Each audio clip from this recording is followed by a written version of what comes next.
नमस्कार.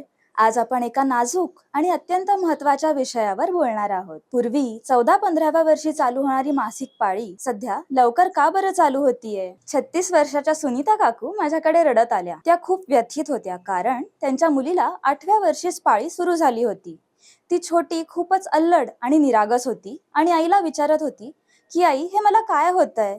हे रक्त कुठून येतंय? काय येतंय? सुनीता काकू एकदम सुन्न झाल्या होत्या आणि मला विचारत होत्या की माझ्या मुलीला पाळी इतक्या लवकर का चालू झाली? तर मला असं वाटतंय हा प्रश्न नुसता सुनीता काकूंचा नाही तर सध्या अनेक मातांचा आहे. बाजारात उपलब्ध असलेलं दूध, डेअरी प्रॉडक्ट्स, भाजीपाला आणि त्यावर केलेला रसायनांचा, हॉर्मोन्सचा मारा हे आपल्या शरीरातील हॉर्मोन्स असंतुलित करतं.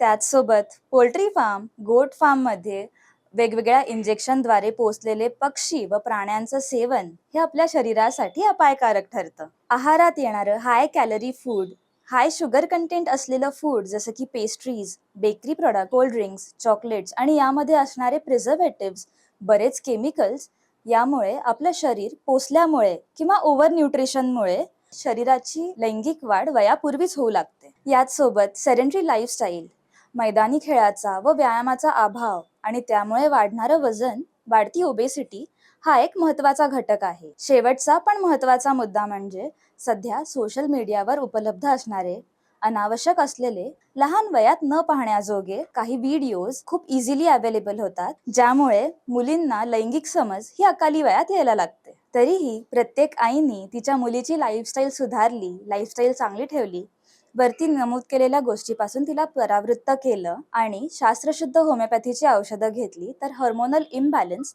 हा आपण नक्कीच संतुलित करू शकतो. याविषयी योग्य मार्गदर्शन आणि औषधोपचार हवे असल्यास आमच्या तेजोनिधी होमिओपॅथी क्लिनिकला नक्की भेट द्या.